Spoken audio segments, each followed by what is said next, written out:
pressure for all companies, especially nowadays, that are being innovative enough. And I find this word very difficult because how do you define innovation?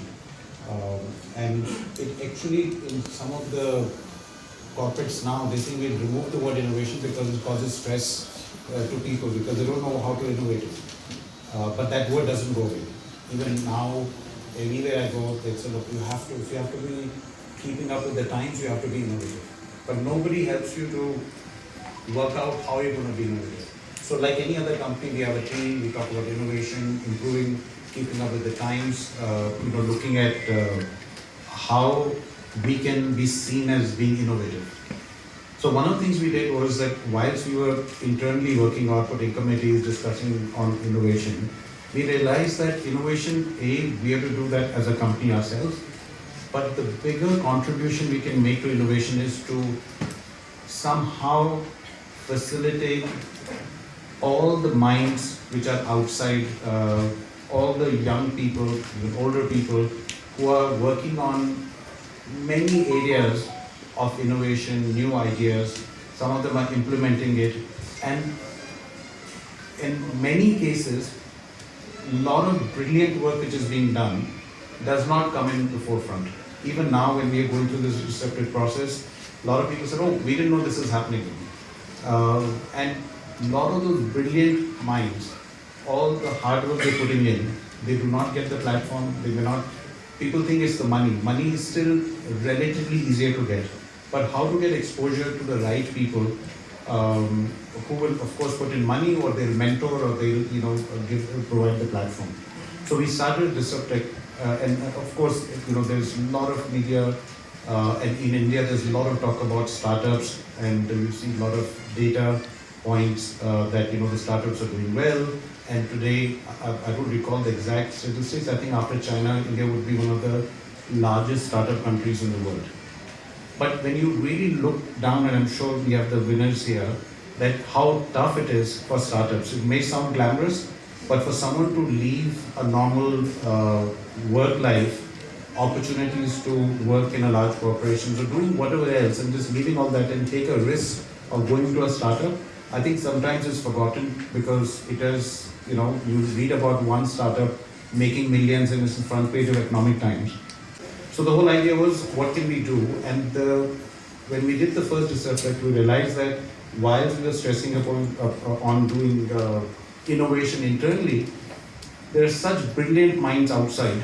And what I really liked about, so we went through Disruptech, now we're coming to number 2, but what I really was pleased, excited, that there were almost 400 entries, and they were from more than 45 cities. So normally when we talk about, if you read the Economic Times, or you read business journals, Times of India, whatever, all the media, the focus is Delhi, Mumbai, Bangalore. But this time what really made me extremely happy was that we got people participating from smaller cities. Some of them I can name: Madurai, Kozhikode, Malappuram, Chandigarh, Pune, and a lot of young people. So this was like covering the entire country, almost 45 cities. And even people who are in the tier 2 towns or tier 3 cities, it's even more challenging for them to get the platform. So therefore, it was a really exciting process. So as we come to close at Disruptech 2.0, we can really say that, from where we started in 2019, we've taken it to the next level, and it's been very, very exciting. The other one was that, what do we provide?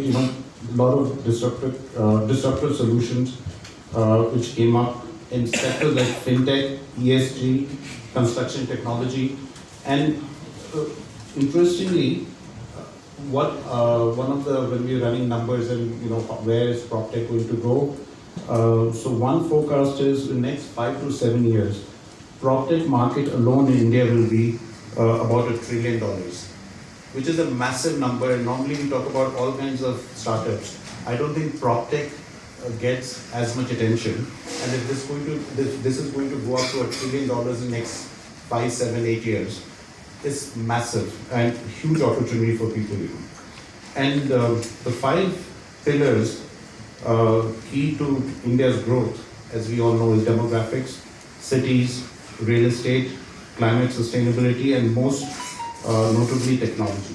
So from that point of view, this covers all the five pillars. And of course, COVID-19 was very unfortunate, but it also accelerated adoption of technology. And a lot of what is happening, frankly, if COVID had not happened, we would not be where we are today as far as technology adoption is concerned. I just want to take some I won't go through a long speech, but the 6 disruptive technologies that are currently reshaping business worldwide and significantly impacting real estate sector also are software as a service, cloud computing, and artificial intelligence, Internet of Things, robotic process automation, virtual reality / augmented reality, and blockchain.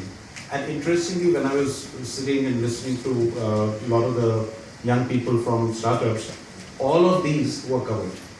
And I had not imagined in real estate we'll be talking about blockchain or be talking about artificial intelligence or Internet of Things. Because real estate has gone through a huge transformation, and since last 3-4 years, the speed is amazing. And just to get 400 entries for a real estate sector itself is, for me, really impressive. Because I could not imagine that there will be so many people going into it. It only shows the importance of it. So I will stop myself here. And really why we are here today is to recognize that young, dynamic, brilliant talent. Again, I have a lot of respect for these people because again, what is not understood is they've taken the risk. They could be here standing, working in our corporate like I am and giving a speech. They're actually out there. The whole opportunity cost of time, their effort, the risks they're taking, and the brilliant ideas they have, they're trying to implement is not an easy task. Thank you very much.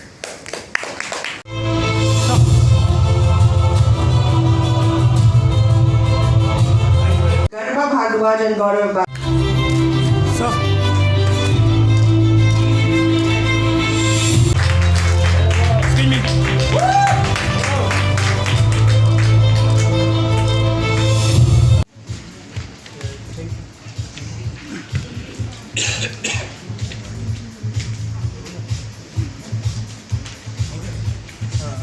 Okay, done.